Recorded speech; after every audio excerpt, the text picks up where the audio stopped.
Hello दोस्तों, स्वागत है आपका हमारे YouTube channel green education and reasoning hub पर। दोस्तों, आज हम उत्तराखंड की सीरीज़ को आगे बढ़ाते हुए उत्तराखंड के प्रशासनिक स्वरूप पार्ट 3 के बारे में बात करेंगे और समझेंगे कि वर्तमान में उत्तराखंड में किन पदों पर कौन कौन व्यक्ति हैं। तो चलिए आइए दोस्तों शुरू करते हैं। तो दोस्तों, इसमें पहले नंबर पर SC/ST आयोग के अध्यक्ष कौन है? मूरत राम शर्मा जी। तो SC/ST आयोग के अध्यक्ष मूरत राम शर्मा। दूसरे नंबर पर देखते हैं श्रीदेव सुमन विश्वविद्यालय के कुलपति। तो दोस्तों, ये श्रीदेव सुमन विश्वविद्यालय के कुलपति इस समय PP ध्यानी जी हैं। दोस्तों, श्रीदेव सुमन विश्वविद्यालय से आपको एक चीज़ और ध्यान रखनी है कि श्रीदेव सुमन विश्वविद्यालय की स्थापना कब हुई थी। तो दोस्तों, वो हुई थी आपकी 2011-12 में। ठीक है दोस्तों, ये आप ध्यान रखेंगे कि श्रीदेव सुमन विश्वविद्यालय की स्थापना 2011-12 में हुई। ठीक है, तीसरे नंबर पॉइंट की ओर बढ़ते हैं। उत्तराखंड उच्च न्यायालय के वर्तमान मुख्य न्यायाधीश कौन है? तो उत्तराखंड उच्च न्यायालय के वर्तमान मुख्य न्यायाधीश हैं राघवेंद्र सिंह चौहान। इनको आप कह लीजिए RS चौहान। ये 11वें क्रम के मुख्य न्यायाधीश हैं उत्तराखंड के, और इस समय तेलंगाना से ट्रांसफर होकर उत्तराखंड में आए हैं। तो ठीक है दोस्तों, आगे बढ़ते हैं। इसमें नोट समझते हैं। नोट में क्या लिखा है? उत्तराखंड के पहले मुख्य न्यायाधीश अशोक अभद्र देसाई थे। आप इनको दोस्तों AA देसाई भी बोल सकते हैं, AA देसाई जी। ठीक है दोस्तों, AA देसाई उत्तराखंड के पहले मुख्य न्यायाधीश थे। आइए जानते हैं उत्तराखंड उच्च न्यायालय के परीक्षा की दृष्टि से संबंधित कुछ महत्वपूर्ण तथ्य। समझते हैं इसमें पहला, संविधान के आर्टिकल 214 के अनुसार प्रत्येक राज्य में एक उच्च न्यायालय होगा। दोस्तों, ये बहुत इंपॉर्टेंट पॉइंट है आपका पॉलिटी की दृष्टि से भी। ये पॉलिटी में भी आपसे सवाल पूछा जा सकता है। दूसरे पॉइंट की तरफ बढ़ते हैं। उत्तराखंड उच्च न्यायालय देश का 20वां उच्च न्यायालय है। तो उत्तराखंड उच्च न्यायालय देश का 20वां उच्च न्यायालय है, इसको भी आप ध्यान रखेंगे। तीसरा, उत्तराखंड उच्च न्यायालय का भवन गौमिक शैली में निर्मित है। दोस्तों, वेरी वेरी इंपॉर्टेंट, आप इस पर लगा सकते हैं। उत्तराखंड जो उच्च न्यायालय का भवन है वो गौमिक शैली में निर्मित है। अगले पॉइंट की तरफ बढ़ते हैं। उत्तराखंड उच्च न्यायालय की बिल्डिंग 27 अप्रैल 1897 में बनकर तैयार हो गई थी।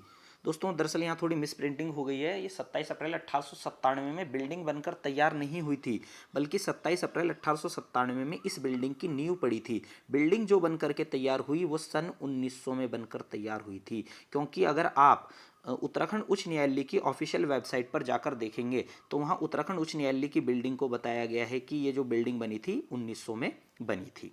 आगे बढ़ते हैं। इस भवन के निर्माता एंटोनी मैकडोनाल्ड को माना जाता है। वेरी वेरी इंपॉर्टेंट, निर्माता इस भवन का एंटोनी मैकडोनाल्ड। परंतु इस भवन का जो डिजाइन था दोस्तों वो फ्रेडरिक विलियम स्टीवन द्वारा तैयार किया गया था। फ्रेडरिक विलियम स्टीवन द्वारा। फिर से देख लीजिए, अगर निर्माता पूछेगा एग्जाम में सवाल तो एंटोनी मैकडोनाल्ड, और अगर इस भवन का डिजाइन पूछेगा यानी उत्तराखंड उच्च न्यायालय की बिल्डिंग का जो डिजाइन है वो किसने तैयार किया, तब आपका आंसर लगेगा फ्रेडरिक विलियम स्टीवन द्वारा। चलिए आगे बढ़ते हैं। देखिए, ये वेरी वेरी इंपॉर्टेंट पॉइंट है अगला। जस्टिस खेहर जो उत्तराखंड उच्च न्यायालय के 7वें मुख्य न्यायाधीश भी थे, वहाँ सर्वोच्च न्यायालय के 44वें मुख्य न्यायाधीश भी रह चुके हैं। तो जस्टिस खेहर जो उत्तराखंड उच्च न्यायालय के 7वें मुख्य न्यायाधीश थे, वह भारत के सर्वोच्च न्यायालय के भी 44वें मुख्य न्यायाधीश रह चुके हैं। वेरी वेरी इंपॉर्टेंट, आपसे ये सवाल एग्जाम में पूछ सकता है किस तरह से कि उत्तराखंड के वह मुख्य न्यायाधीश जिन्होंने भारत के सर्वोच्च न्यायालय में भी मुख्य न्यायाधीश के तौर पर अपनी सेवाएं दी, कौन है? तो दोस्तों वो है जस्टिस खेहर, और ये उत्तराखंड के 7वें मुख्य न्यायाधीश थे। चलिए आगे बढ़ते हैं। उच्च न्यायालय के न्यायाधीश को राज्यपाल द्वारा शपथ दिलाई जाती है। तो उच्च न्यायालय के जो न्यायाधीश को वो राज्यपाल द्वारा शपथ दिलाई जाएगी। ठीक है दोस्तों, आगे आ जाइए अंतिम पॉइंट में। तो उत्तराखंड उच्च न्यायालय में जो स्वीकृत संख्या है जजों की दोस्तों वो 11 है इस समय।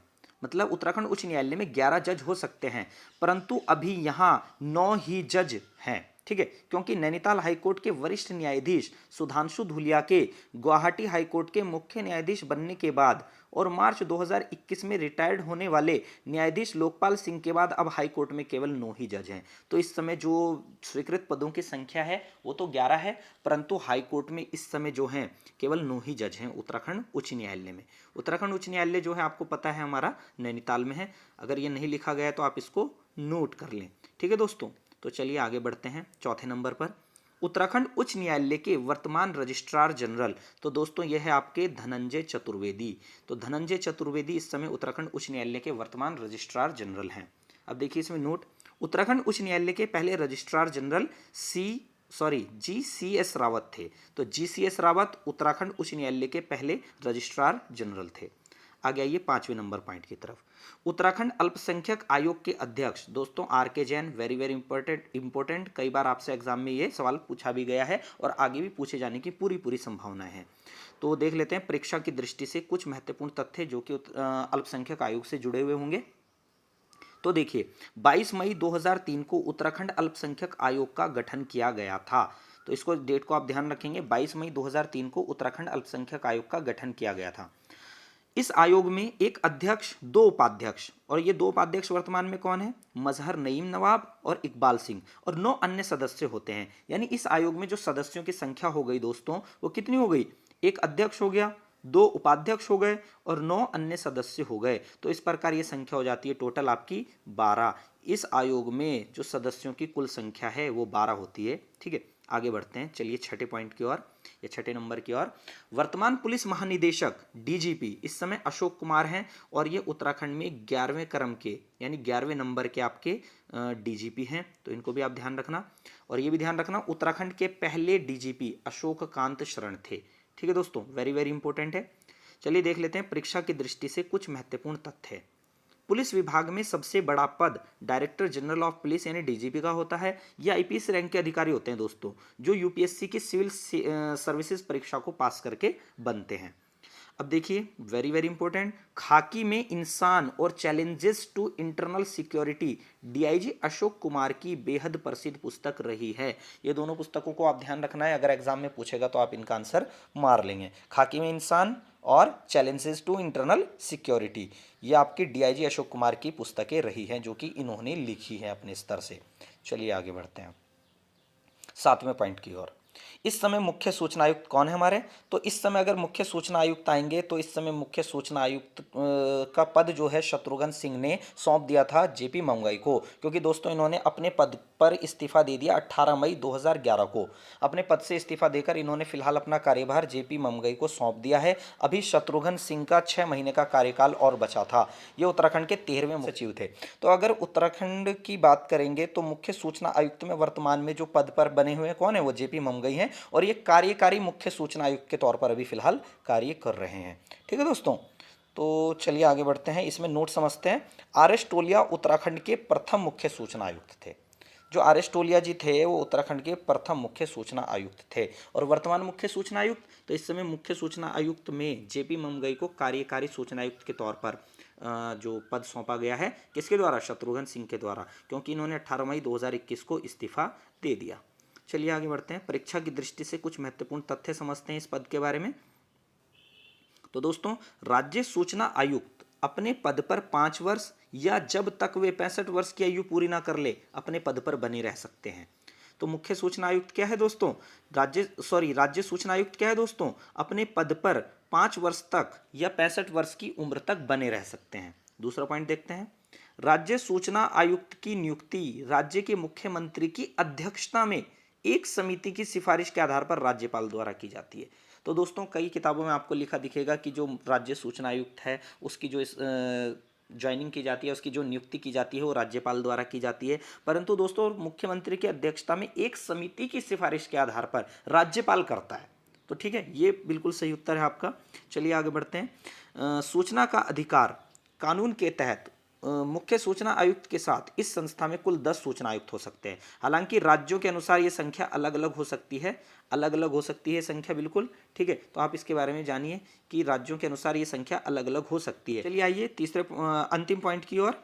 उत्तराखंड सूचना आयोग की स्थापना 3 अक्टूबर 2005 को की गई थी। वेरी वेरी इंपॉर्टेंट है, उत्तराखंड सूचना आयोग की स्थापना 3 अक्टूबर 2005 को की गई थी। ठीक है दोस्तों, इस पर वेरी वेरी इंपॉर्टेंट आप लगा सकते हैं, ये आपके एग्जाम की दृष्टि से महत्वपूर्ण साबित होगा। चलिए आगे बढ़ते हैं 8वें नंबर पॉइंट की तरफ। तो उत्तराखंड के वर्तमान महाधिवक्ता इस समय बच्चों सूर्य नारायण बाबुलकर जी उत्तराखंड के वर्तमान महाधिवक्ता हैं। महाधिवक्ता का वही कार्य होता है जो कि केंद्र में महान्यायवादी का कार्य होता है। ये जो महान्यायवादी होता है भारत सरकार का वकील होता है और भारत सरकार के पक्ष को न्यायालय में रखता है, भारत सरकार के पक्ष को न्यायालय में रखता है। इसी प्रकार से देख लीजिए आप नोट में, उत्तराखंड के प्रथम महाधिवक्ता मेहरबान सिंह नेगी थे। तो दोस्तों मैं बता चुका हूँ महाधिवक्ता का कार्य राज्य सरकार की जो नीतियाँ होंगी या जो उनका पक्ष होगा उसको न्यायालय में ये रखेगा। तो उत्तराखंड के प्रथम महाधिवक्ता कौन थे? मेहरबान सिंह नेगी। वर्तमान में कौन है? सूर्य नारायण बाबुलकर। अब देख लेते हैं परीक्षा की दृष्टि से कुछ महत्वपूर्ण तथ्य। आइए देखते हैं इसमें पहला पॉइंट, संविधान के अनुच्छेद 165 के द्वारा महाधिवक्ता की नियुक्ति की जाती है। तो संविधान के किस आर्टिकल द्वारा महाधिवक्ता की नियुक्ति की जाएगी? तो 165 आर्टिकल द्वारा।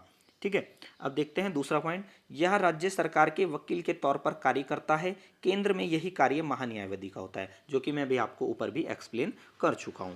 चलिए तीसरे पॉइंट की तरफ देखते हैं, बढ़ते हैं। यह राज्यपाल के प्रसाद पर्यंत पद धारण करता है, यानी राज्यपाल इसको जब चाहे कभी भी पद से हटा देगा।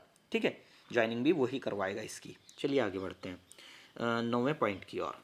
उत्तराखंड के वर्तमान वित्त आयोग के अध्यक्ष, तो बच्चों इस समय इंदु कुमार पांडे हैं। उत्तराखंड वर्तमान वित्त आयोग के अध्यक्ष इंदु कुमार पांडे, और ये 5वें वित्त आयोग का गठन हुआ था बच्चों 2019 में। 5वें वित्त आयोग का गठन हुआ था, तो उसमें इंदु कुमार पांडे को 5वें वित्त आयोग का अध्यक्ष बनाया गया था। नोट देख लेते हैं, प्रथम वित्त आयोग के अध्यक्ष R.K. दर थे।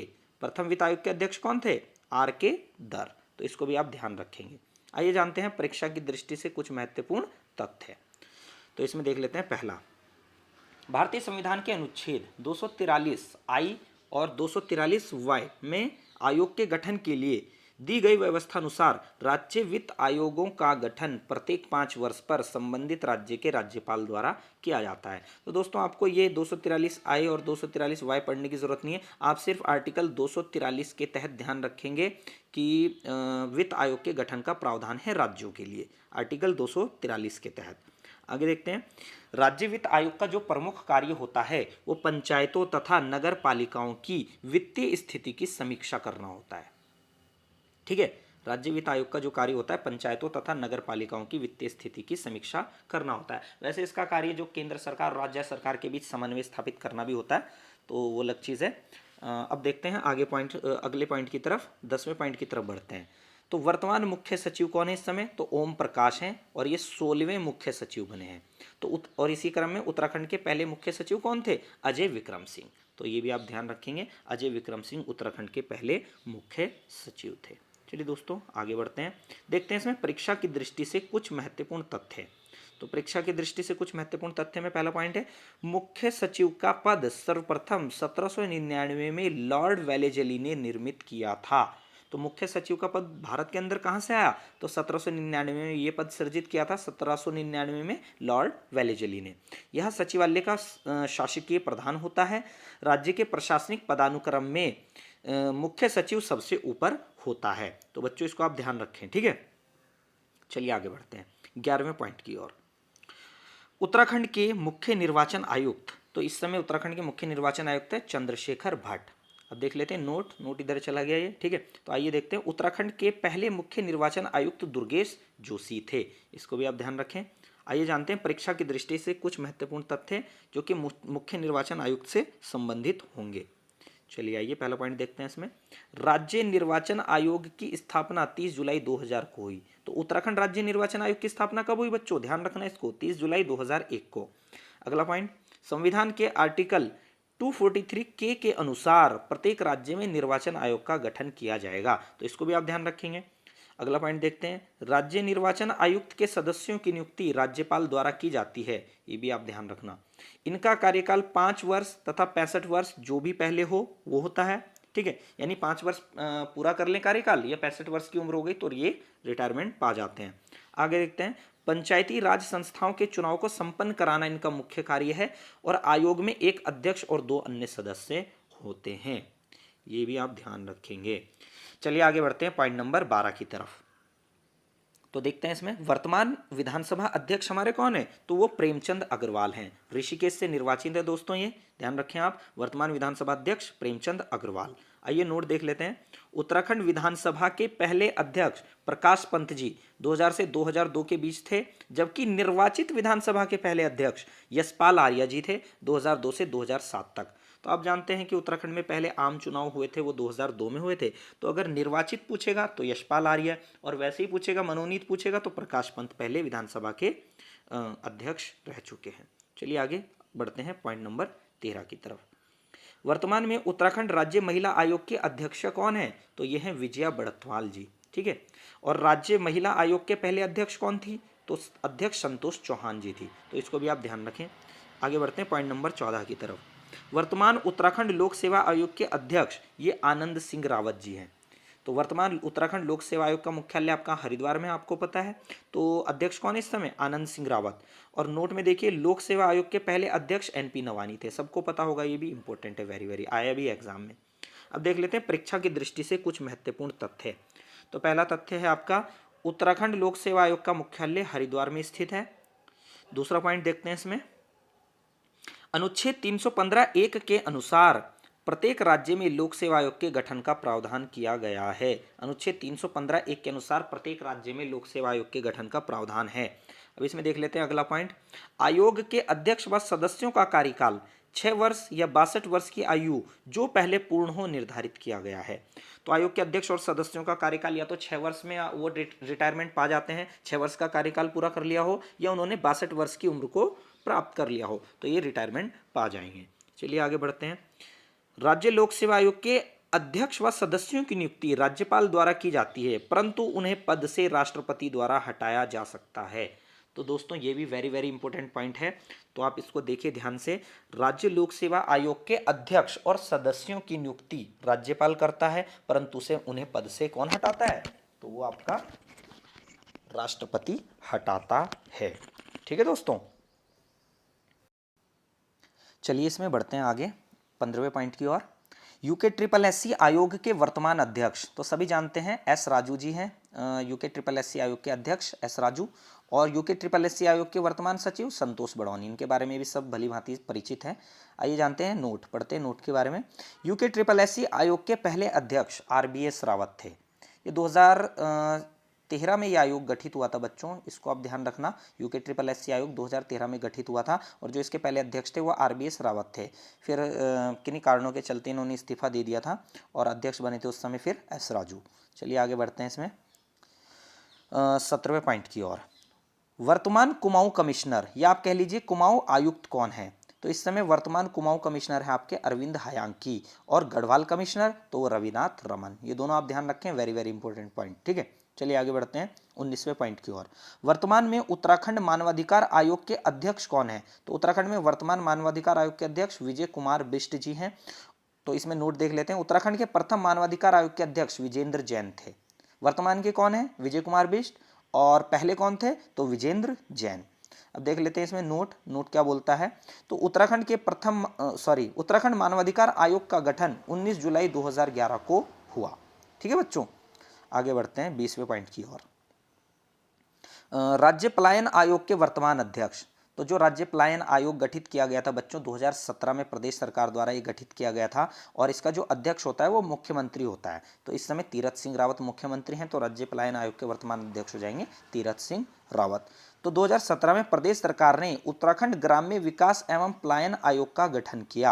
आइए जानते हैं परीक्षा की दृष्टि से कुछ महत्वपूर्ण तथ्य इसके बारे में। तो राज्य पलायन आयोग में एक अध्यक्ष, एक उपाध्यक्ष तथा 5 अन्य सदस्य होते हैं। इसको ध्यान रखना। टोटल कितने हो गए, एक अध्यक्ष, एक उपाध्यक्ष और 5 अन्य सदस्य, यानी टोटल संख्या हो गई आपकी 7 सदस्य होते हैं इस आयोग में। चलिए 21वें पॉइंट नंबर की ओर बढ़ते हैं, जानते हैं क्या है इसमें। तो इसमें देखिए, उत्तराखंड बाल कल्याण संरक्षण आयोग के वर्तमान अध्यक्ष उषा नेगी, उत्तराखंड बाल अधिकार आयोग के संरक्षण के अध्यक्ष उषा नेगी हैं इस समय। ठीक है दोस्तों, इसको भी आप ध्यान रखें। और 22वें पॉइंट की ओर बढ़ते हैं, इसमें है वर्तमान राज्यपाल।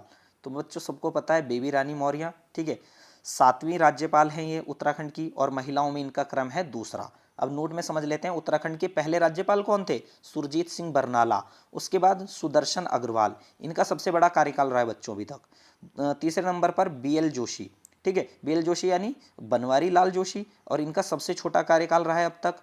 आगे देखते हैं मार्गरेट अल्वा, ठीक है, ये पहली महिला राज्यपाल थी। फिर इससे आगे अजीज कुरैशी बने, फिर के पॉल बने, और अब वर्तमान में है आपकी बेबी रानी मौर्य जो कि 7वें क्रम की राज्यपाल हैं। चलिए आगे बढ़ते हैं दोस्तों 23वें नंबर पॉइंट की ओर। उत्तराखंड के मुख्य आयकर आयुक्त वर्तमान में कौन है? तो ये अजय दास मल्होत्रा जी उत्तराखंड के मुख्य आयकर आयुक्त हैं। और देखते हैं आगे किसान आयोग के वर्तमान अध्यक्ष। तो किसान आयोग के वर्तमान अध्यक्ष कौन है? राकेश राजपूत, उत्तराखंड में। Very very important, very very important है आपके लिए एग्जाम की दृष्टि से। चलिए दोस्तों, ये थे आपके मुख्य पदों पर कौन कौन व्यक्ति विराजमान है। आइए चलिए देखते हैं अब उत्तराखंड में नवीनतम जो विधानसभा की कैबिनेट का गठन हुआ है। तो चलिए दोस्तों, अब जानते हैं उत्तराखंड की नवीनतम कैबिनेट के बारे में, जो कि मुख्यमंत्री तीरथ सिंह रावत के नेतृत्व में गठित की गई है। दोस्तों आप जानते हैं 10 मार्च 2021 को मुख्यमंत्री तीरथ सिंह रावत ने उत्तराखंड के 10वें मुख्यमंत्री के रूप में शपथ ली। तो जब इन्होंने शपथ ली तो एक नई कैबिनेट का भी विस्तार हुआ होगा। तो उसमें देखते हैं कौन कौन से मंत्रियों को जगह दी गई है, उनको कौन कौन से विभाग दिए गए हैं। आपके एग्जाम की दृष्टि से भी इंपॉर्टेंट ये साबित होंगे। और दोस्तों मैं आपको एक बात ये बता देना चाहता हूँ कि मैंने यहाँ सेलेक्टेड विभाग रखे हैं, यानी वैसे तो मुख्यमंत्री तीरथ सिंह रावत के पास ही बहुत सारे विभाग हैं, परंतु उनमें से कुछ चुनिंदा विभाग मैंने यहाँ डाल दिए हैं जो कि आपके एग्जाम की दृष्टि से इंपॉर्टेंट होंगे। आपको इससे बाहर पढ़ने की आवश्यकता नहीं है, एग्जाम में अगर प्रश्न आना होगा तो वो यहीं से आ जाएगा। तो चलिए डालते हैं नजर मुख्यमंत्री तीरथ सिंह रावत के विभागों पर। तो इनके पास जो पहला विभाग है सुराज भ्रष्टाचार उन्मूलन एवं जनसेवा, ये विभाग है इनके पास। दूसरा विभाग गृह मंत्रालय, वित्त विभाग, वेरी इंपॉर्टेंट, ये दोनों तो मोस्ट इंपॉर्टेंट है, इनको आप बिल्कुल अलग से नोट करके काले पेन से लिखना। न्याय मंत्री हमारे यही हैं। तकनीकी शिक्षा, ठीक है। लोक निर्माण विभाग यानी PWD के जो मंत्रालय है वो भी इनके पास ही है। आबकारी विभाग भी इनके पास है। सचिवालय प्रशासन, ग्राम्य विकास, ऊर्जा और खनन, ये सब इनके पास हैं। तो ये कुछ चुनिंदा विभाग है जो कि आपके एग्जाम की दृष्टि से महत्वपूर्ण साबित हो सकते हैं। आगे बढ़ते हैं। कैबिनेट मंत्री में अगला नाम आ जाएगा आपका सतपाल महाराज का। आप जानते हैं तो पहले भी आपके कैबिनेट में शामिल थे, जब त्रिवेंद्र सिंह रावत जी थे तो उस समय भी कैबिनेट में इनको जगह दी गई थी। चौबट्टा खाल सीट से विधायक हैं। आइए जानते हैं इनके पास कौन कौन से विभाग हैं। तो पहला सिंचाई मंत्री हमारे, बाढ़ नियंत्रण मंत्री हैं। भारत और नेपाल के बीच में जो उत्तराखंड की नदी परियोजनाओं से संबंधित जो चीज़ें हैं वो भी इनके अंडर में है सारी। हमारे पर्यटन मंत्री भी यही हैं, संस्कृति मंत्री भी हमारे यही हैं। तो सतपाल महाराज के पास ये विभाग हैं, इनको आप थोड़ा ध्यान देकर के पढ़ना। आगे बढ़ते हैं। बंशीधर भगत, ये नए व्यक्ति हैं जिनको कैबिनेट में जगह मिली है। ये कालाढूंगी सीट से विधायक हैं। तो चलिए जानते हैं इनके पास कौन कौन से विभाग हैं। इनके पास है पहला विभाग खाद्य विभाग, नागरिक आपूर्ति विभाग एवं उपभोक्ता मामले, शहरी विकास मंत्री, शहरी विकास और आवास मंत्री, सूचना एवं विज्ञान प्रौद्योगिकी मंत्रालय। तो हमारे शहरी विकास मंत्री बच्चों आपसे पूछा जा सकता है कौन है। शहरी विकास एवं आवास मंत्री हमारे बंशीधर भगत जी हैं, ठीक है। अगला नाम लिया जाता है हरक सिंह रावत का कैबिनेट में। ये पहले भी कैबिनेट में इनको जगह दी गई थी, फिर से इनको इस कैबिनेट में जगह दे दी गई है। तो ये हैं आपके कोटद्वार सीट से विधायक। इनके पास देख लेते हैं कौन कौन से विभाग हैं। वन मंत्रालय है इनके पास, पर्यावरण संरक्षण मंत्रालय है, जलवायु परिवर्तन मंत्री हैं, श्रम मंत्री हैं और हमारे आयुष मंत्री हैं। चलिए अगले मंत्री की ओर बढ़ते हैं। ये है बिशन सिंह चुफाल, ये डीडी हाट सीट से इस समय विधायक हैं। और इनके पास कौन कौन से विभाग हैं? पेयजल विभाग, वर्षा जल संग्रहण विभाग और जनगणना मंत्री हमारे यही हैं। तो जनगणना मंत्री पूछा जा सकता है आपसे, पेयजल मंत्री, ठीक है। ये कौन है आपके? बिशन सिंह चुफाल, जो कि डीडी हाट सीट से विधायक हैं। आप ये भी ध्यान रखना है कहाँ से निर्वाचित हुए हैं, तो डीडी हाट से। अगला नाम लिया जाता है बच्चों कैबिनेट में यशपाल आर्या जी का। ये पहले भी आपके मंत्री थे, कैबिनेट मंत्री, इस बार फिर से इनको कैबिनेट में जगह दी गई है। तो इनके पास देख लेते हैं परिवहन विभाग है, समाज कल्याण विभाग है, अल्पसंख्यक कल्याण विभाग है और निर्वाचन विभाग है। तो ये चारों वेरी वेरी इंपॉर्टेंट है, इनको आप छोड़ नहीं सकते बिल्कुल भी। तो यशपाल आर्या आप पढ़ेंगे, बाजपुर सीट से विधायक है। कौन कौन से इनके पास विभाग है? परिवहन विभाग, समाज कल्याण विभाग, अल्पसंख्यक कल्याण विभाग और निर्वाचन मंत्री हमारे यही हैं। अगला नाम लिया जाता है इसमें अरविंद पांडे का। अरविंद पांडे गदरपुर सीट से विधायक हैं। पूर्व में भी इनको कैबिनेट में जगह दी गई थी। इनके पास है विद्यालय शिक्षा बेसिक, विद्यालय शिक्षा माध्यमिक, खेल मंत्री हमारे, युवा कल्याण मंत्री हमारे यही हैं, पंचायती राज और संस्कृत शिक्षा। तो पंचायती राज मंत्री और युवा कल्याण मंत्री, ठीक है, विद्यालय शिक्षा बेसिक और माध्यमिक दोनों इन्हीं के पास है। चलिए आगे बढ़ते हैं अगले मंत्री की ओर। सुबोध उनियाल, इनका नाम तो आप भली भांति परिचित होंगे, पहले भी थे ये। तो नरेंद्र नगर सीट से विधायक हैं और इनके पास है कृषि विभाग, रेशम विभाग, रेशम विकास विभाग और जैव प्रौद्योगिकी। तो जैव प्रौद्योगिकी मंत्रालय हमारा किसके पास है? सुबोध उनियाल के पास। और एक नया नाम जोड़ा गया कैबिनेट में गणेश जोशी का, जो कि मसूरी सीट से विधायक हैं। इनके पास देख लेते हैं कौन कौन से विभाग हैं। सैनिक कल्याण विभाग, औद्योगिक विकास, लघु सूक्ष्म एवं मध्यम उद्योग, खाद्य एवं ग्राम उद्योग। ठीक है, ये सारे विभाग इनके पास हैं। आज आगे आ जाते हैं राज्य मंत्री स्वतंत्र प्रभार के बारे में बात कर लेते हैं। राज्य मंत्री स्वतंत्र प्रभार में पहला नाम है आपका डॉक्टर धन सिंह रावत, श्रीनगर से हैं ये। सहकारिता विभाग, प्रोटोकॉल, आपदा प्रबंधन एवं पुनर्वास, उच्च शिक्षा, ये सारे मंत्रालय इनके पास हैं। अगला नाम है रेखा आर्या, सोमेश्वर सीट से ये विधायक हैं। महिला सशक्तिकरण एवं बाल विकास, पशुपालन, दुग्ध विकास, मत्स्य पालन विभाग, ये सारे इनके पास हैं। चलिए आगे बढ़ते हैं। यतीश्वरानंद, ये हरिद्वार ग्रामीण सीट से विधायक है बच्चों, और इनके पास है आपका भाषा पुनर्गठन, गन्ना विकास एवं चीनी उद्योग, ये सारे मंत्रालय इनके पास हैं। तो आप इनको देख लेंगे एक बार, ठीक है, ये आपके एग्जाम की दृष्टि से महत्वपूर्ण पॉइंट साबित हो सकते हैं। चलिए आइए बात कर लेते हैं परीक्षा की दृष्टि से कुछ महत्वपूर्ण तथ्य। तो देखिए, मुख्यमंत्री तीरथ सिंह रावत ने 10 मार्च 2011 नहीं है बच्चों, ये 2021 है, 2021 को उत्तराखंड के 10वें मुख्यमंत्री के रूप में शपथ ग्रहण की। ठीक है, अगला देख लेते हैं। उत्तराखंड की विधानसभा में मुख्यमंत्री समेत अधिकतम मंत्रियों की संख्या 12 हो सकती है। समय नहीं है, समेत है, अधिकतम मंत्रियों की संख्या 12 हो सकती है, जैसा कि मैं आपको ऊपर पहले भी बता चुका हूं। अगला पॉइंट देखते हैं।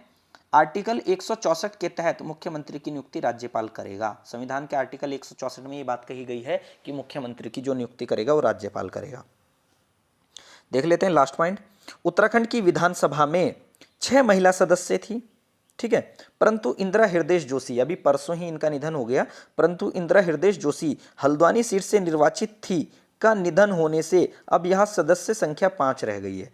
मुन्नी देवी शाह थराली से, ममता राकेश भगवानपुर से, रितु खंडोरी यमकेश्वर से, मीना गंगोला गंगोलीहाट से और रेखा आर्या सोमेश्वर सीट से इस समय विधायक हैं। तो पहले 6 महिला सदस्य थी, परंतु इंदिरा हृदय जी के निधन के बाद उत्तराखंड की विधानसभा में अब महिलाओं की संख्या हो गई है 5। आ जाइए, अब जानते हैं उत्तराखंड में लोकसभा की कितनी सीटें हैं। तो बच्चों, उत्तराखंड में लोकसभा की 5 सीटें हैं। Almora seat, Nainital seat, Haridwar seat, ठीक है, पौड़ी सीट और टिहरी सीट, पौड़ी सीट और टिहरी सीट। तो इसमें देख लीजिए, अल्मोड़ा से इस समय जो है सांसद अजय टमटा हैं, नैनीताल से अजय भट्ट, हरिद्वार से रमेश पोखरियाल निशंक, पौड़ी से तीरथ सिंह रावत, जो कि अब अपनी सीट को छोड़ करके उत्तराखंड के सीएम बन चुके हैं। ठीक है, तो इनको अब 6 माह के भीतर कहीं ना कहीं से इलेक्शन जीतना अनिवार्य होगा और ये फिर उत्तराखंड के जो परमानेंट सीएम के तौर पर चयनित कर लिए जाएंगे।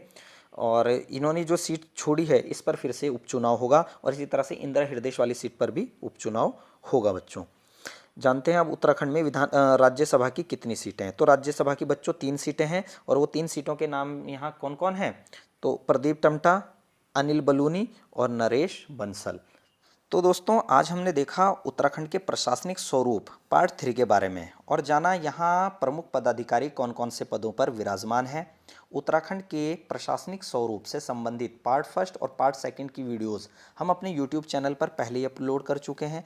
जो बच्चे उन वीडियोस को नहीं देख पाए हैं तो वो हमारी वीडियोस को वहाँ से जाकर देख सकते हैं। साथ ही मैं डिस्क्रिप्शन में आप लोगों के लिए लिंक भी लगा दूंगा, आप वहाँ से भी उन वीडियोस को वॉच कर सकते हैं। साथ ही दोस्तों, अगर आप हमारे यूट्यूब चैनल पर नए हैं और आपने हमारा यूट्यूब चैनल सब्सक्राइब नहीं किया है तो आप हमारे यूट्यूब चैनल को सब्सक्राइब कर लीजिए, साथ ही बेल आइकन को प्रेस कर लीजिए। अब उत्तराखंड में अगले लेक्चर के रूप में उत्तराखंड के भूगोल को हम समझने का प्रयास करेंगे। तो दोस्तों, आज के लिए इतना ही, बाकी मिलते हैं अगले लेक्चर में। धन्यवाद, आपका दिन शुभ हो।